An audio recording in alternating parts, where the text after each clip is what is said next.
maintain? Because it's a very complicated bit of kit. Indeed it was. In 1968, long time ago. And I think as many of us, everybody has a dream, and it was my dream to touch those bikes. And I said it yesterday, if they said, you must lick the flies off the fairing, I would have done it. But then you get the opportunity to work on them, and a dream world opened. And you looked after such riders as Jarno Saarinen, Phil Reed. Any others that come to mind that you can think of? Sorry? Any other riders other than Saarinen and Reed that you can remember from that era that you worked for? An English schoolboy, Chess Mortimer. Yeah. That's the Rome one. Yes. Yeah. Takazumi Katayama, Tepi Lansivori, Kent Anderson. And so it goes on. While we were waiting for you to come in, I briefly gave them your life story. And earlier on today, I made the egregious error of saying that you should have a book written, and knowing that you had at some stage talked about it. This is the book, and it's entitled That Boy. Why was that? Well, I come from a very poor family. I had the greatest parents in the world, and at the age of 14, an aunt of mine, she said to her children, with her nose up in the air, "What's gonna come of that boy?" And it stuck subconsciously in the back of my mind, and probably I've been trying to prove to her that something would become of me. Well, that's wonderful, and I understand. What a great book. And I understand that the book is for sale over on the Classic Racer stand over there, and Ferry would be delighted to sound it. Incidentally, anybody that's got an Arai helmet that wants to actually have the actual importer's signature on it, if they bring it to Ferry, I'm sure he would sign you. But it's been an absolute pleasure to have you here this weekend and to see this magnificent machinery that can't be equalled. There isn't an equal to these things. They're marvellous. And can you just tell us how you actually went about getting the Arai deal? Because that, to me, is a fascinating story, because there are people that sort of think you was offered it, but you didn't. You had to work for it. Yeah, I was 6 months unemployed, and I'd seen in Japanese magazines the logo of a Arai helmet, and a feeling somewhere inside said, there's something behind there.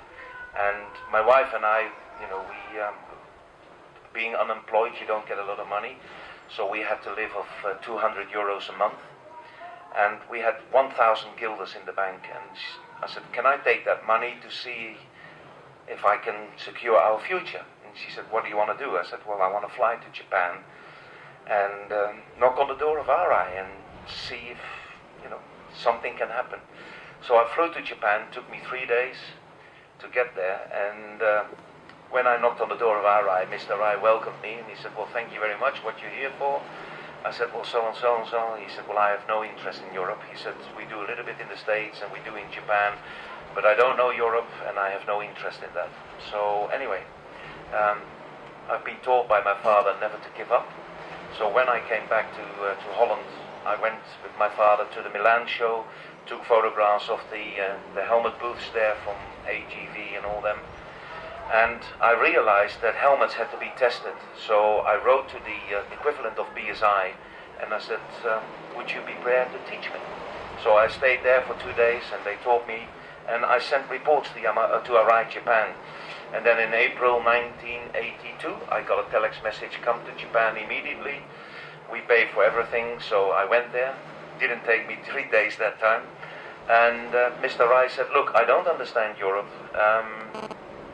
Let's make a company together. I know you haven't got the money. You've got to put your house at stake. He said, all I can give you is knowledge about helmets. So I want you to go home, come back in November. And I spent 4 weeks in R&D, where they taught me a lot about helmets.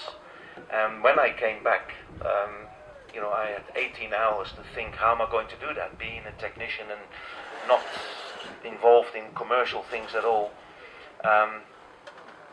I had 18 hours, as I said, and when the wheels touched Schiphol Airport, I got the answer, what I had to do, and that was to create an image. and that logo was the illusion, which we worked hard at. And anyway, I think 25 years later, the story's there. That's absolutely wonderful. Ladies and gentlemen, Ferry's now going to, this little masterpiece, he's going to strike this one up. And don't forget, his book is over there, should you wish to buy it. I personally will be going to buy one. And I'd just like to apologise to Ferry for my error earlier on today, because I look forward to reading that.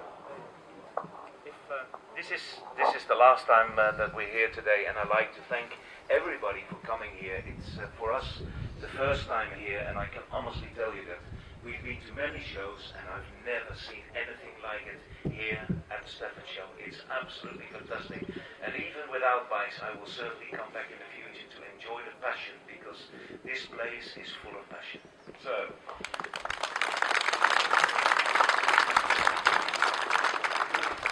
I would just like to say, in continuance with Ferry, I'm really, really proud to be here, and I've enjoyed meeting a lot of really, really nice people this weekend, and I haven't been back to England since 1978, and I feel like I'm home here. So thanks very much.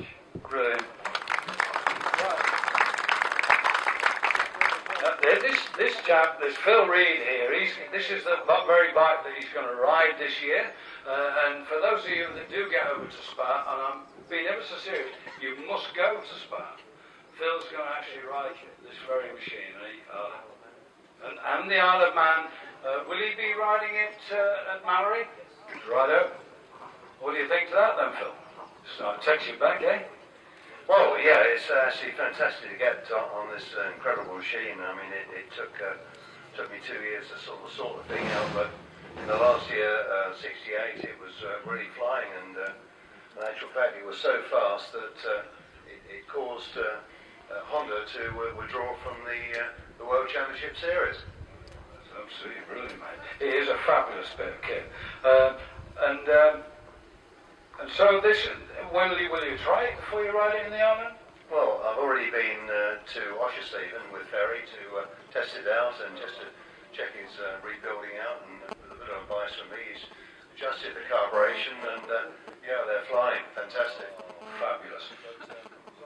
No, I've just got to say how enthusiastic and passionate Ferry is about Yamahas, and without his incredible hard work and with his team of helpers, that these machines wouldn't be here today. But and the public all over Europe and the UK wouldn't have the pleasure of hearing and seeing them. And obviously the work that he's done to establish Arai as the Rolls-Royce of helmets is quite incredible. I mean, he left me standing when I introduced the Premier helmet. But anyway, yeah, it's a real thrill and an honour to ride these bikes that Ferry, together with the Yamaha Motor Company, have put together. And thanks for coming along. Ladies and gentlemen, 8-time winner, 8 times world champion tells you that you've done a great job. You know you've done a great job. Ferry, can we hear the 50?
Brilliant, man.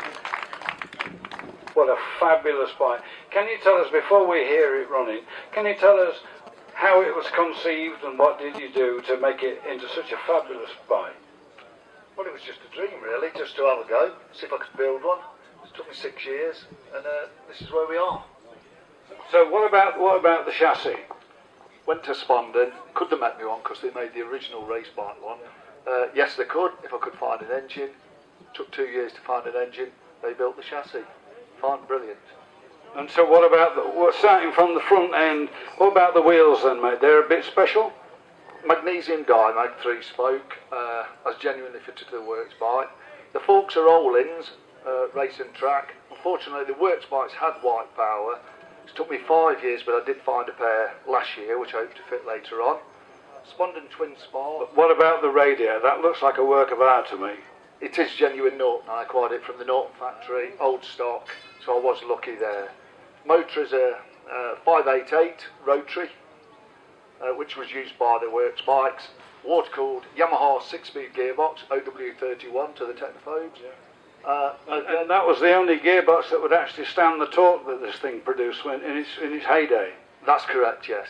The other works, Norton used the T150 gearbox. So there we are, roughly. And what about a swinging arm? That looks a bit trick, that does, mate. Yet again, Spondon made, Olin's rear shock. As with this year, 91, it was fitted with a monoshock frame. The later Duckens were very similar, but they had twin shocks on the back. Well, having taken 6 years to build, and it is an absolute masterpiece, it's beautiful. Any idea how much it's cost you, apart from your time? Is the wife here? No. With a lot of favours from a lot of people, about £24,000. For a masterpiece like that. Yeah. Well, we would love to hear it, Tony. What do you do in real life? Work hard, 7 days a week, try and keep the wife happy. A maintenance fitter. Good man. Right, if we could hear it, mate, I'll be absolutely over the moon.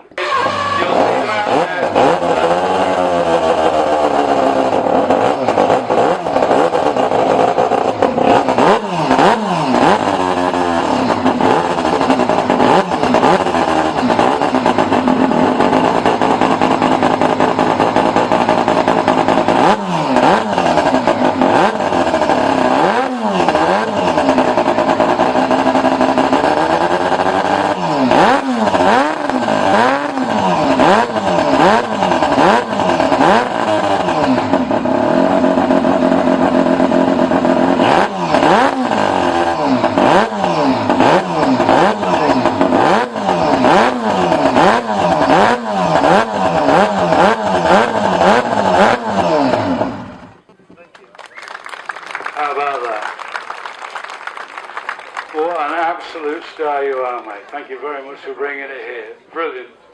Well, where do we go? How the hell do you follow that?